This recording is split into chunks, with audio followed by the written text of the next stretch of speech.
Assalamualaikum warahmatullahi wabarakatuh. Alhamdulillahilladzi an'ama alaina bi ni'matil imani wal islam. Wassalatu wassalamu ala habibina Muhammadin sayyidil anam wa ala alihi wa sahbihi alladzina hum yanabi'ul ulumi wal hikam. Wa qala Allah ta'ala fil Qur'anil azim wa qul i'malu fasayarallahu 'amalakum wa rasuluhu wal mu'minun. Bismillah.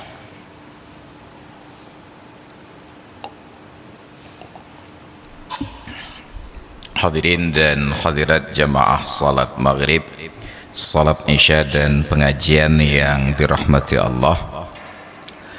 Pada pertemuan yang lalu kita sudah kaji masuk di dalam bab salat berjamaah. Dinyatakan bahwa dalam mazhab Syafi'i, menurut Imam Syafi'i, salat fardu 5 waktu berjamaah padanya itu adalah sunnat muakkad, dengan berbagai dalil yang telah kita pelajari. Sedangkan oleh Imam Nawawi, salah seorang ulama besar di dalam mazhab Syafi'i, beliau adalah mujtahid di bidang tarjih untuk memverifikasi pendapat-pendapat yang berbeda di dalam mazhab. Lebih sepakat bahwa salat berjamaah itu hukumnya fardu kifayah. Apabila sudah terlaksana berjamaah di sebuah pemukiman, di tempat yang terlihat syiarnya, maka gugurlah kewajiban dari orang-orang yang lain.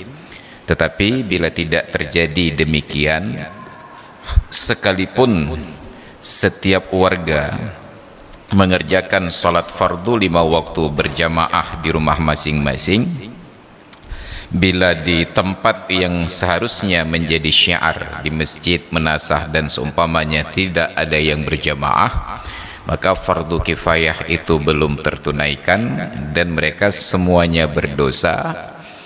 Apabila terjadi dan berulang-ulang diketahui oleh waliul amri, wajib bagi waliul amri untuk memerangi mereka. Jadi apakah 5 waktu salat tidak berjamaah ataupun 1 waktu salat saja dari 5 waktu itu tidak terlihat jamaah di kampung tersebut, maka alhamdulillah kota Banda Aceh rata-rata sudah selamat, nggak perlu diperangi.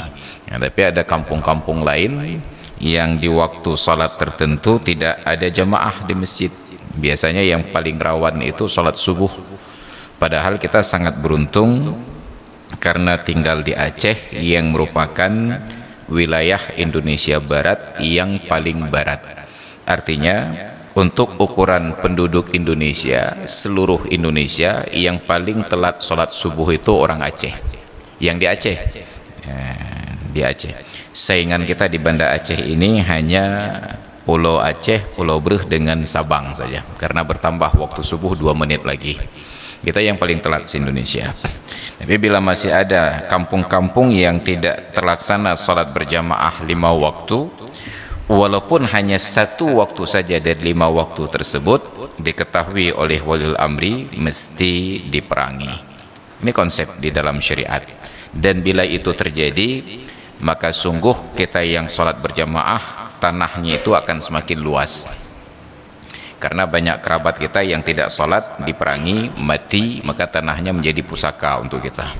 Wa annal arda yarisuha ibadiyal muttaqun, dan bahwasanya bumi ini diwarisi oleh hamba-hambaku yang bertakwa. Kemudian berlanjut, ada kontradiksi, ada ta'arud fadilah. Orang yang sholat di masjid sendiri tetapi di rumah berjamaah, maka di rumah yang berjamaah lebih baik daripada yang di masjid sendiri, ya.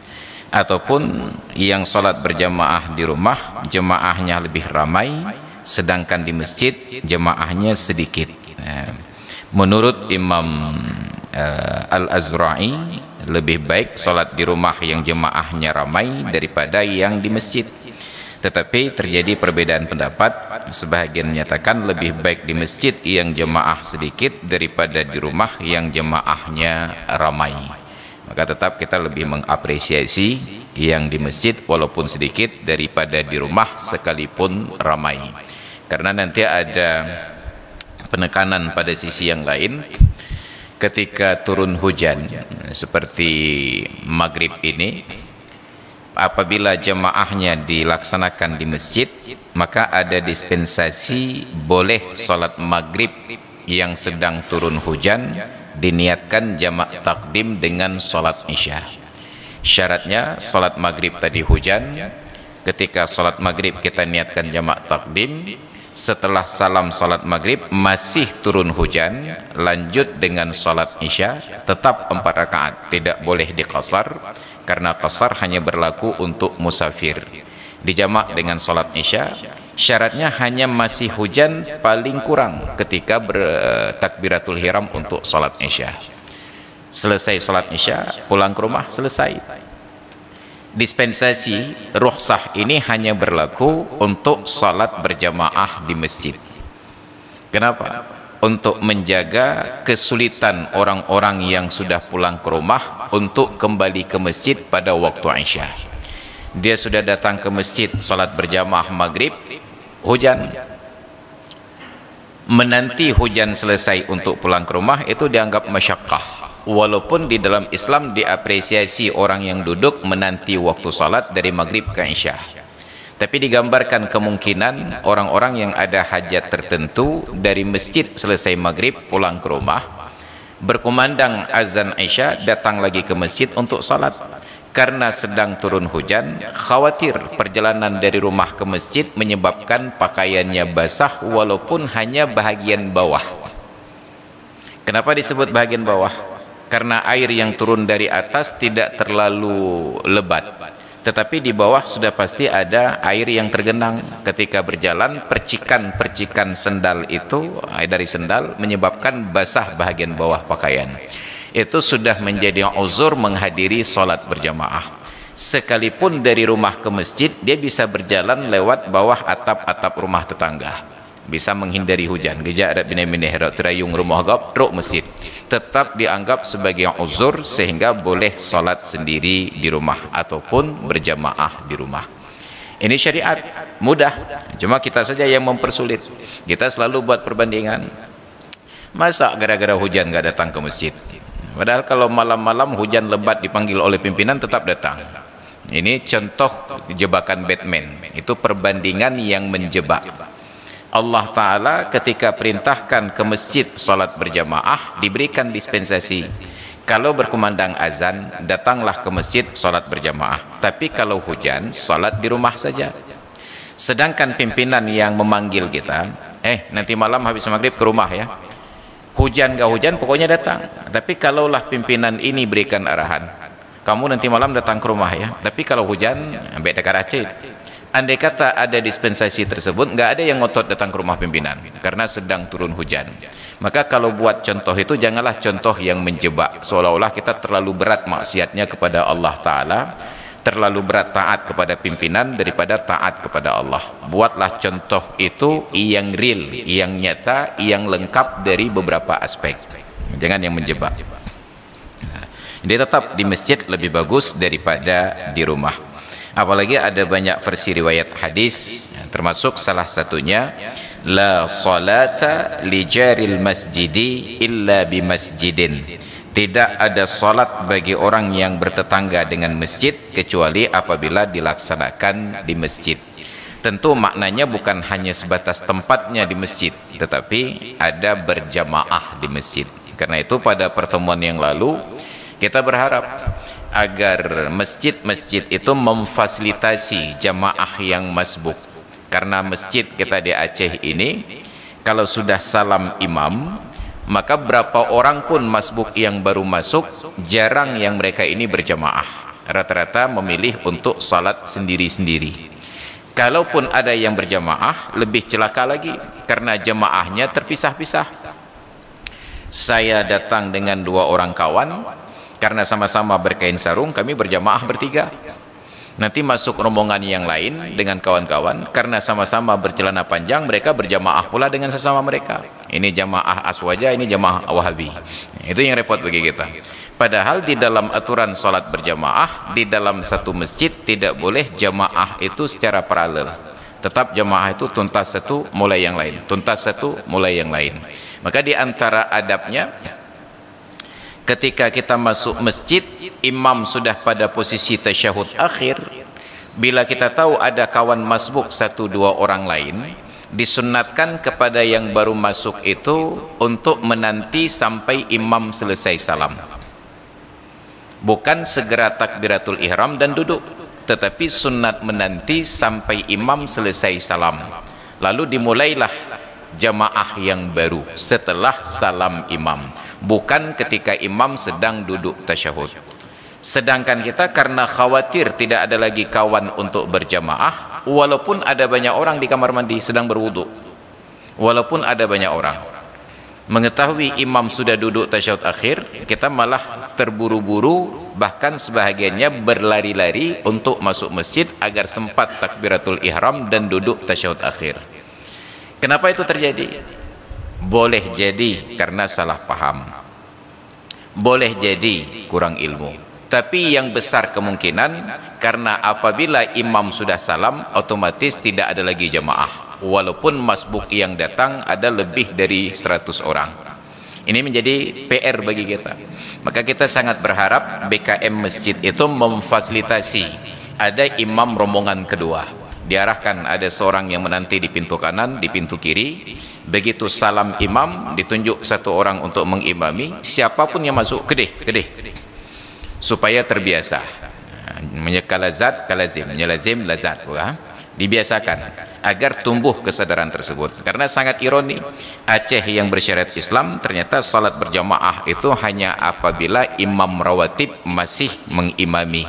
Kalau sudah selesai imam rawatib, maka bubarlah jamaah. Nauzubillah. Walau ta'aradat fadilatus salati fil masjidi wal huduru kharijahu qaddima fima yadhharu li'anna al-fadilata al-muta'alliqata bi dhatil ibadati awla min al-fadilati al-muta'alliqati bi makaniha aw zamaniha. Apabila terjadi kontradiksi antara salat di dalam masjid tetapi tidak berjamaah dengan salat di luar masjid tetapi berjamaah. Kalau masuk ke dalam tidak berjamaah, tapi kalau di luar masjid berjamaah. Apa maknanya? Ada orang yang masbuk seorang diri, posisi imam sudah duduk tasyahud akhir. Ini ada bahagian dalam masjid, ada bahagian luar masjid.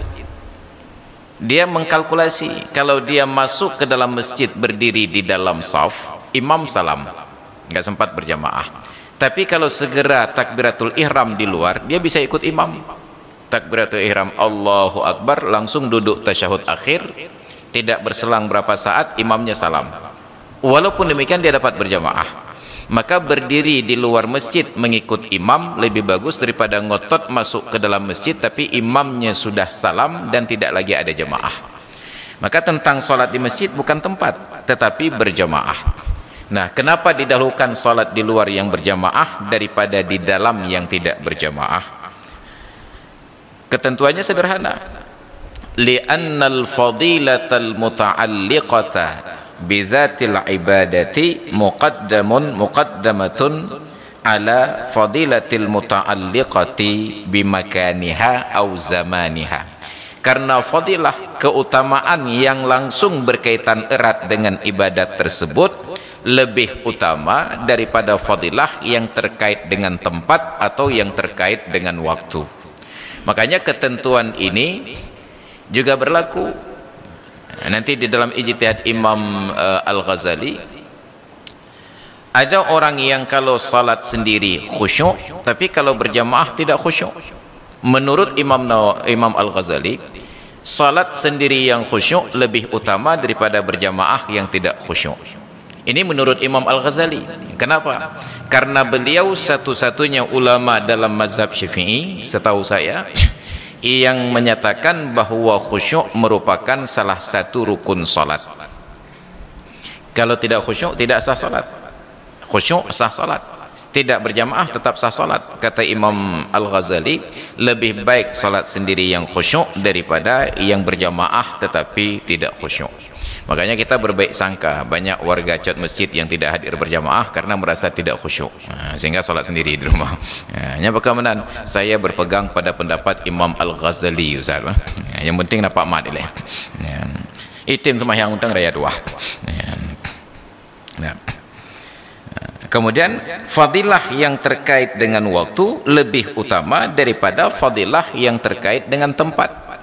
Kita datang salat subuh berjamaah di masjid, tapi masih lama qamat, mungkin 3 menit 4 menit lagi ada pilihan untuk salat 2 rakaat. Timbullah pertanyaan, apakah saya akan salat sunat tahiyatul masjid karena baru masuk, ataukah saya akan salat sunat fajar atau yang juga disebut salat qabliyah subuh. Kita ulang-ulang lagi, salat sunat qabliyah subuh itu ada 4 nama: sunnatul bardi, sunnatul ghadati, sunnatul fajri dengan sunnatul subahi. Boleh salah satu dari 4 niat ini: usalli sunnatul subahi, usalli sunnatul fajri, usalli sunnatul ghadati dengan usalli sunnatul bardi. Ini bardi ini bukan yang jualan nasi goreng di Jilam Lagang ya. Al-subahi jelas subuh, al-fajri jelas fajar, al-ghadati itu pagi, bil ghuduwi wal asal, di waktu pagi dan di waktu petang. Al-bardi itu dari kata burdun, dingin, karena sejuk suasana pagi. Timbul pertanyaan, apakah saya sunat qabliyah subuh, salat sunat qabliyah subuh 2 rakaat enggak sempat tahiyatul masjid, ataukah saya pilih tahiyatul masjid tapi tidak sempat qabliyah subuh? Kembali pada ketentuan tadi, fadilah atau keutamaan yang terkait dengan waktu lebih didahulukan daripada keutamaan yang terkait dengan tempat. Kenapa? Waktu tidak berulang sedangkan tempat berulang. Kalau tidak sempat qabliyah subuh tadi, tinggal selesai salat subuh, keluar dari masjid, masuk lagi, tetap ada sunat tahiyatul masjid. Karena sunat tahiyatul masjid ini ia tatakarraru bitakarrurid dukhul, berulang-ulang sunatnya karena berulang-ulang masuk ke dalam masjid. Kita udah masuk masjid, udah duduk, udah selesai sholat, tiba-tiba ada yang telepon. Adabnya karena di dalam masjid ada yang telepon, kita keluar. Setelah selesai menjawab telepon, masuk lagi. Masuk setelah menelpon ini disunatkan tahiyatul masjid. Udah duduk, turun hujan, kita keluar lagi untuk memindahkan sepatu agar tidak basah. Begitu masuk, sunat lagi untuk tahiyatul masjid. Tatakarraru bitakarrurid dukhul, berulang-ulang dengan sebab berulang-ulang masuk ke dalam masjid. Sedangkan qabliyah subuh tidak berulang kecuali subuh besok lagi. Subuh besok bukan subuh yang sama. Maka kalau beradu antara apakah saya akan kerjakan tahiyatul masjid 2 rakaat ataukah akan salat qabliyah subuh 2 rakaat, dahulukan qabliyah subuh. Di samping bahwa tahiyatul masjid tertunaikan dengan semua salat minimal 2 rakaat sebagaimana kita kaji pada akhir kitab jilid yang pertama lalu.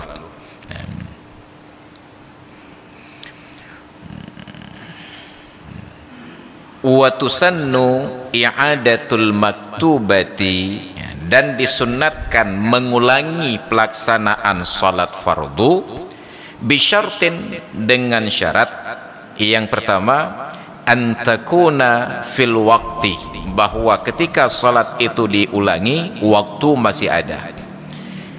Yang kedua, wa alla tuzada fi i'adatiha ala marratin, bahwa proses pengulangan itu tidak boleh lebih dari sekali. Khilafan li syekhi syuyukhina Abil Hasan Al-Bakari, tapi beda dengan pendapat guru dari guru-guru kita Abul Hasan Al-Bakari rahimahullahu ta'ala.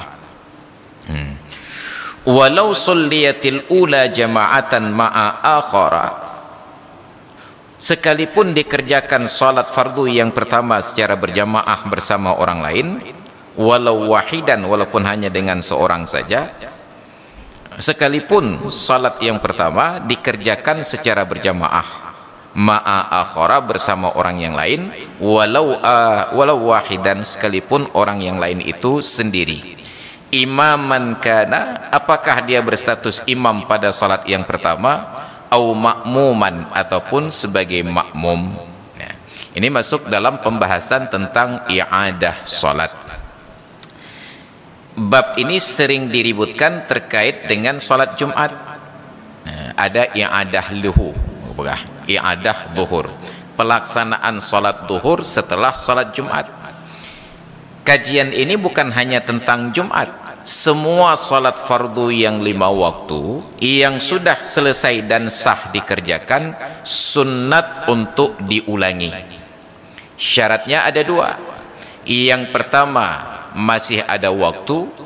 Yang kedua, tidak boleh lebih daripada sekali. Yang ketiga, terjadi perbedaan pendapat, disyaratkan berjamaah. Yang ketiga itu terjadi perbedaan pendapat. Maka kita lihat apa dalilnya. Kenapa disunatkan i'adah? Li'annahu sallallahu alaihi wasallam shalla subha, karena Nabi sallallahu alaihi wasallam pernah mengerjakan salat subuh. Fara'a rajulaini lam yusalliya ma'ahu, setelah selesai salat subuh beliau perhatikan ada 2 orang laki-laki yang keduanya tidak salat bersama dengan Nabi. Faqala, maka Nabi bertanya, ma mana'akuma an tusalliya ma'ana, apa yang menghalangi kalian berdua untuk ikut salat subuh bersama dengan kami? Jadi Nabi salat subuh dengan para sahabat di masjid, ternyata ada 2 orang laki-laki yang hadir tidak ikut salat. Begitu selesai, Nabi pertanyakan kepada mereka, ma mana'akuma alla tusalliya ma'ana, apa yang menghalangi kalian untuk salat subuh bersama dengan kami? Qala, keduanya menjawab, sallaina fi rihalina, kami sudah mengerjakan salat subuh ini di dalam perjalanan kami tadi. Artinya dalam perjalanan kemari kami sudah selesai salat subuh baru sampai kemari. Itu menunjukkan jeda waktu antara azan subuh dengan salat subuh yang dikerjakan oleh Nabi. Ada orang yang dalam perjalanan sudah singgah di sebuah masjid salat subuh berjamaah, melanjutkan perjalanan ke tempat Nabi, Nabi baru mulai salat. Mereka sudah selesai salat di perjalanan.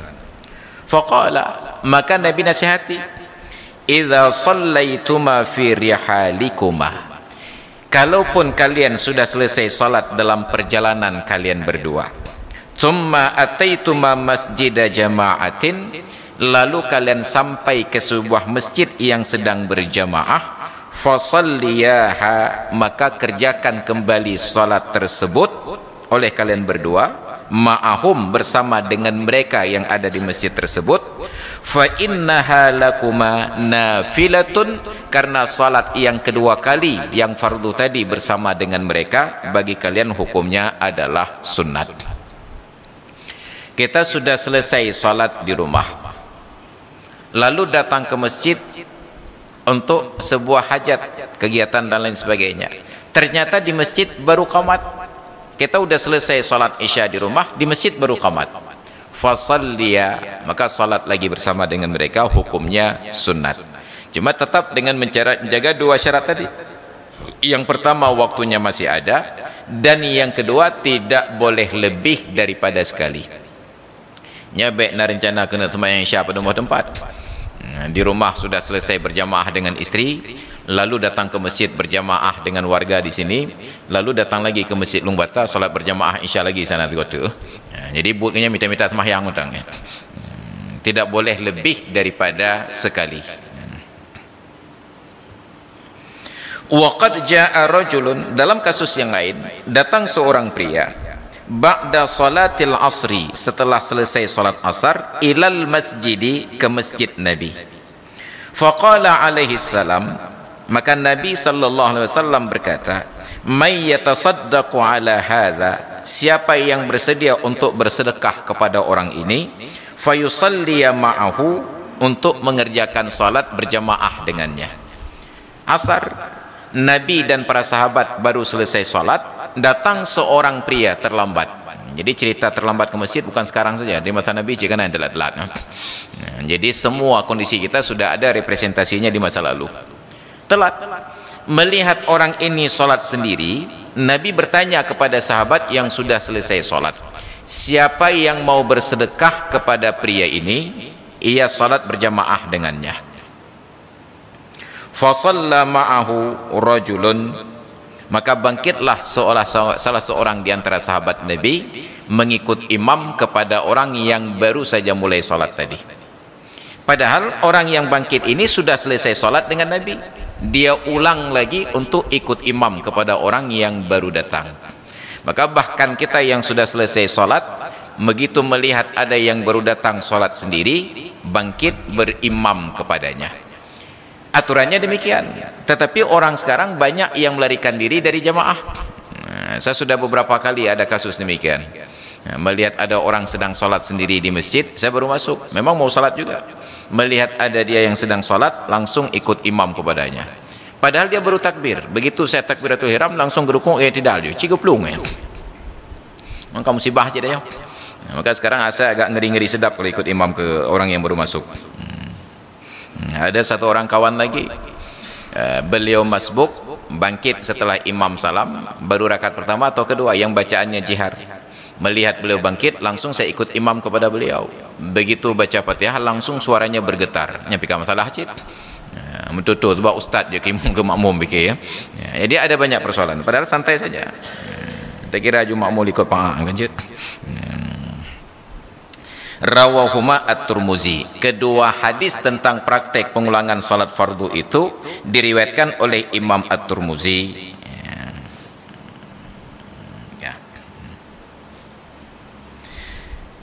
Tanbihun, peringatan. Qala fil Mughni, disebutkan dalam kitab Mughni Muhtaj Imam Syarbaini, al muradu bil i'adati al i'adatul lughawiyyatu la al istilahiyatu. Yang dimaksudkan dengan i'adah itu bahasa Arab, bahasa kita artinya pengulangan. Yang dimaksudkan dengan i'adah itu adalah i'adah lughawiyah, pengulangan secara bahasa, bukan pengulangan secara definisi. Wahiyallati sabaqat bi'adain,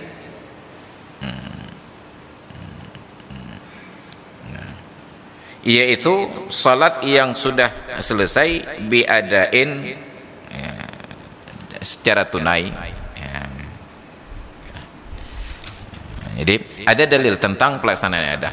Jadi nas pada salat subuh, nas pada salat asar berlaku qiyas pada salat fardu selain dari salat subuh dan salat asar. Jadi kalau pada salat subuh ada kasus tadi dua orang sahabat datang bertamu enggak ikut salat, Nabi tegur disuruh salat. Pada salat asar ada orang datang terlambat salat sendiri, Nabi suruh sahabat yang lain untuk ikut berjamaah. Maka pada salat subuh sudah ada nasnya, pada salat asar ada nasnya. Untuk salat duhur, maghrib dan isya itu berlaku qiyas, termasuklah pada salat Jumat. Hanya saja salat Jumat tidak boleh i'adah dalam bentuk salat Jumat. Kenapa? Sebab salat Jumat ada syarat ketentuan. Mulai dari berjamaah, kemudian didahului dengan dua khutbah, kemudian tidak boleh ta'adud dan seterusnya. Bahwa sekarang ini ada beberapa masjid setelah salat Jumat melaksanakan salat duhur, yang penting diutamakan lebih dahulu adalah bahwa Jumat itu memenuhi syarat dan rukun. Apa syaratnya? Bahwa masjid itu fi khuttatil bunyan, di dalam deretan bangunan-bangunan perumahan. Tidak boleh terpisah. Jangan kampungnya di sini, ternyata masjidnya itu Pak Belang Jarau Indrapuri. Nanti ada batasan para ulama, apabila masjid terpisah dari pemukiman penduduk, itu harus dianggap sebagai termasuk di dalam kawasan pemukiman. Standarnya beda-beda. Ada yang katakan asap dapur rumah warga itu sampai ke masjid yang terpisah ini. Artinya kalau siang hari salat Jumat, jauh masjid dari rumah-rumah. Tetapi kalau di perumahan warga itu ada yang goreng ikan teri siang-siang, tercombe ro masjid. Mamanya cat urau tercombe urang cuh kering kon deuk deh. Ya, tercium baunya. Ada yang buat batasan demikian. Maka dulu timbul sebuah persoalan di kalangan para ulama, ada sebuah masjid di pantai timur. Itu di Blang Malu dulu ya. Masjid itu terpisah dengan pemukiman yang ada di sekitarnya. Dan itu menjadi pembicaraan guru-guru kita para ulama dulu. Sahkah pelaksanaan Jumat di masjid itu atau tidak? Nah sekarang baru mulai ada bangunan-bangunan di sekitarnya. Dan sekarang sudah dibangun masjid yang baru yang di tepi jalan dekat dengan SPBU Blang Malu itu di Sigli. Kemudian ada syarat kedua di waktu zuhur. Syarat yang ketiga dihadiri oleh 40 orang ahli Jumat. Syarat yang keempat didahului dengan 2 khutbah yang sah. Apalagi syarat yang kelima tidak ta'addud Jumat. Dan syarat-syarat yang lain.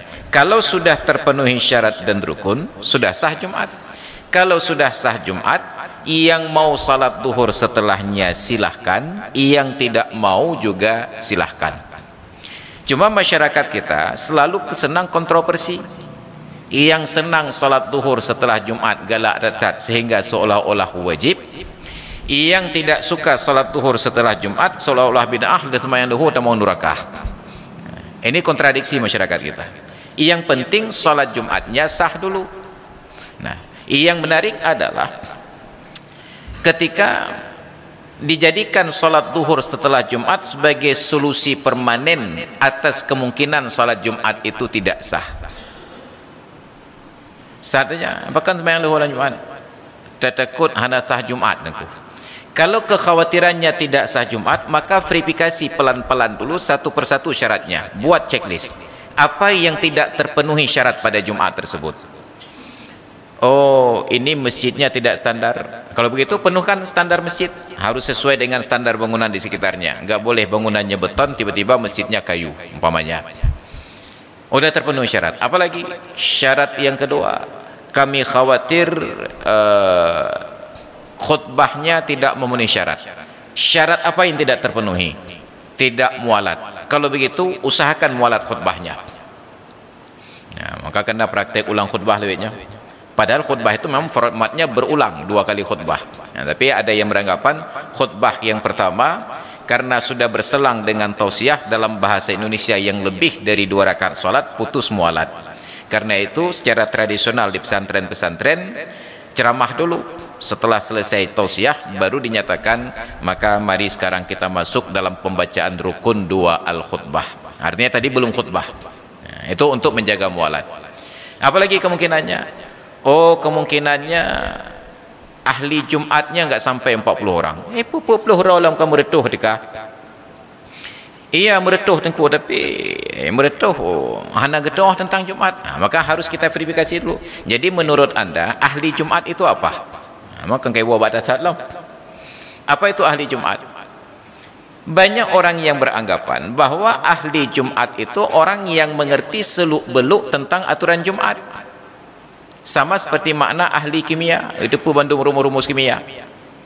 Padahal ahli di dalam bahasa Indonesia saja itu ada 2 versi. Ada ahli kimia, kemudian ada ahli famili. Dengan ahli famili hoi dah mongan.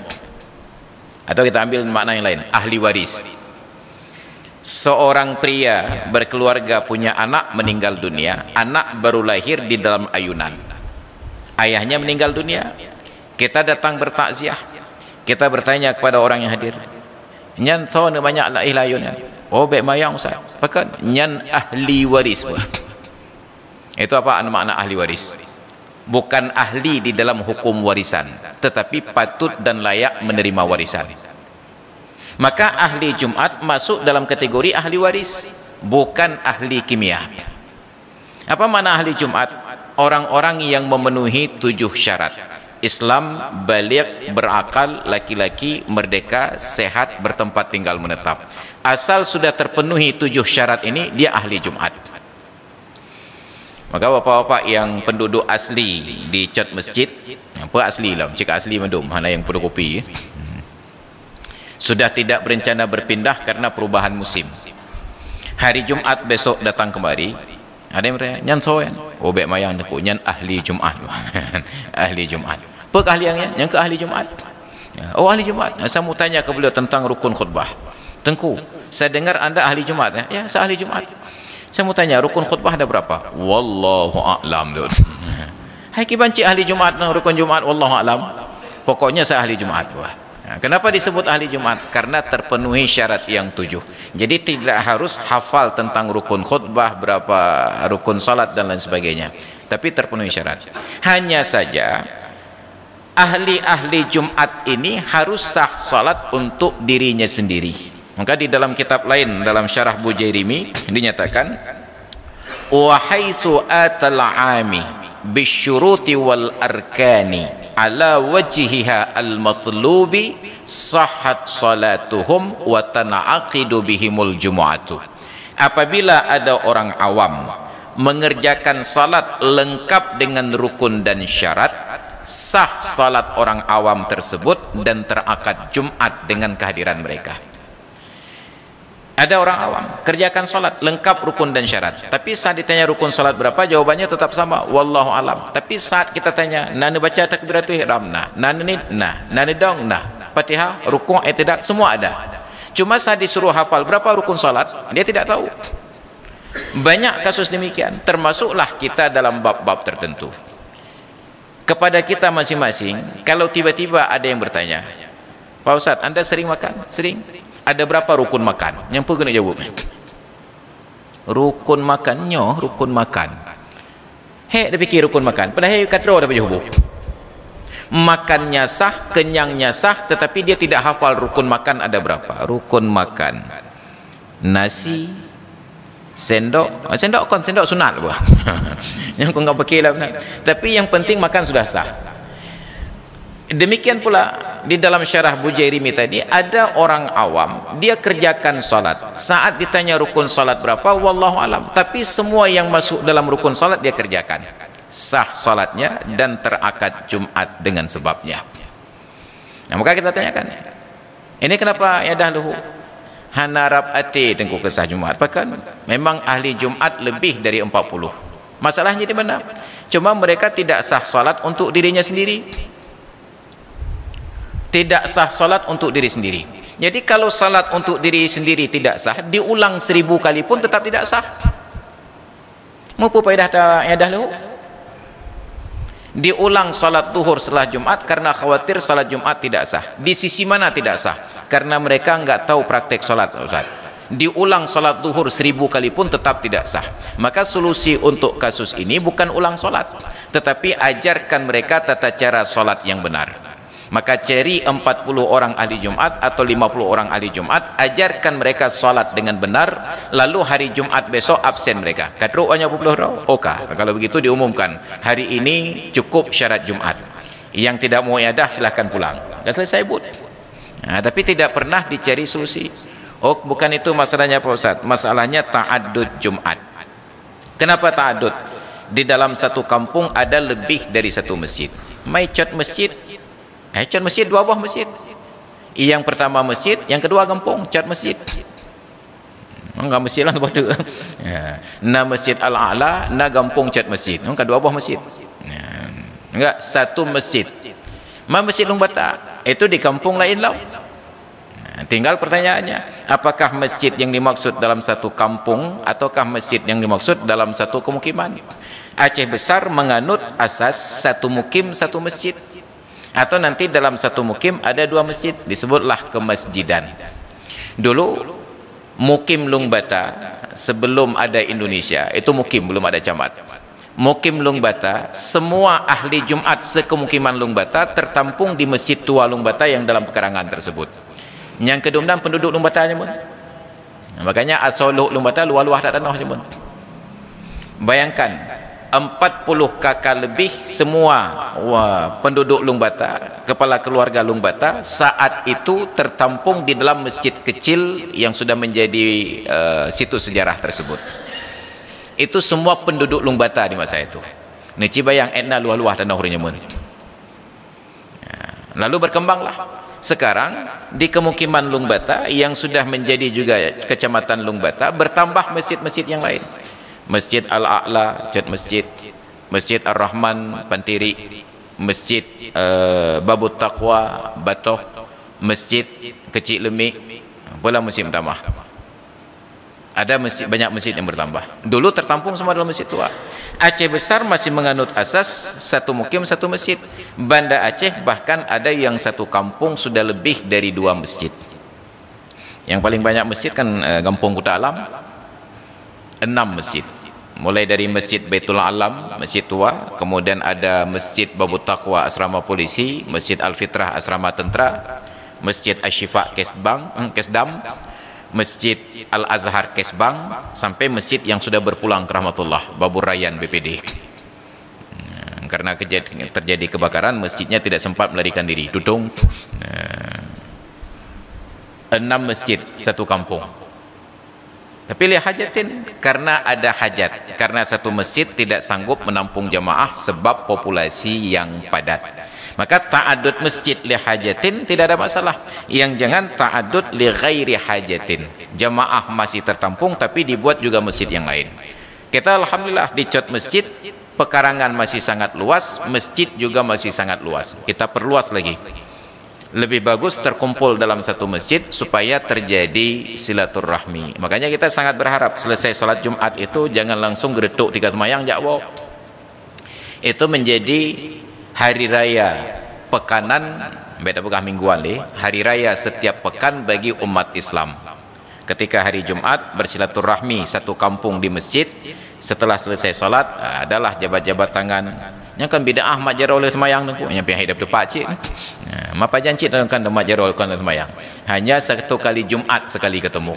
Karena tetap tunduk dalam perintah Nabi, apabila 2 orang muslim bertemu dan mereka saling berjabat tangan, berguguranlah dosa-dosa mereka, kecuali apabila setelah salam, pegah lewatnya. Padahal tidak ada pengecualian tersebut. Kapanpun, dimanapun, yang tidak boleh adalah berjabat tangan ketika sedang solatnya yang hanjut.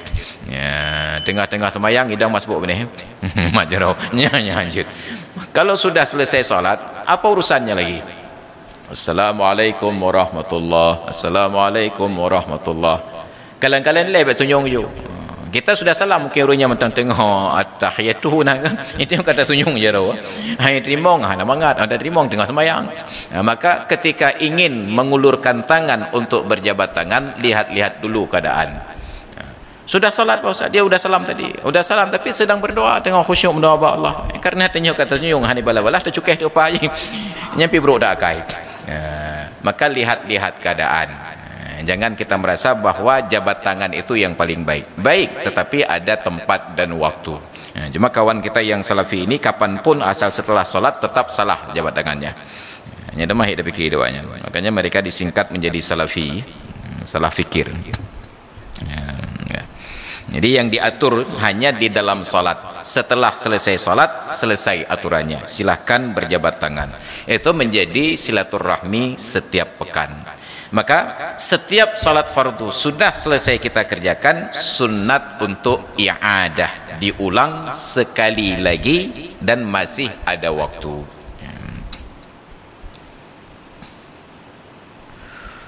Biniyati fardin, salat yang diulang itu tetap dengan niat salat fardu walaupun hukumnya sunat.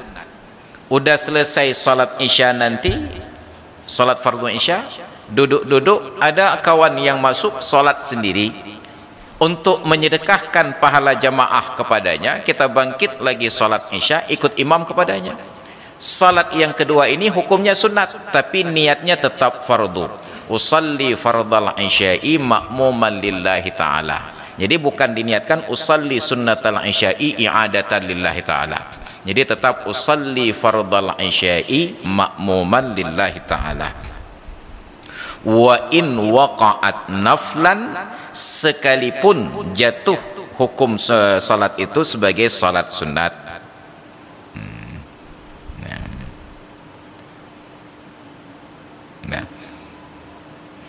Itu tentang ketentuan salat i'adah di dalam pelaksanaan salat fardu yang 5 waktu.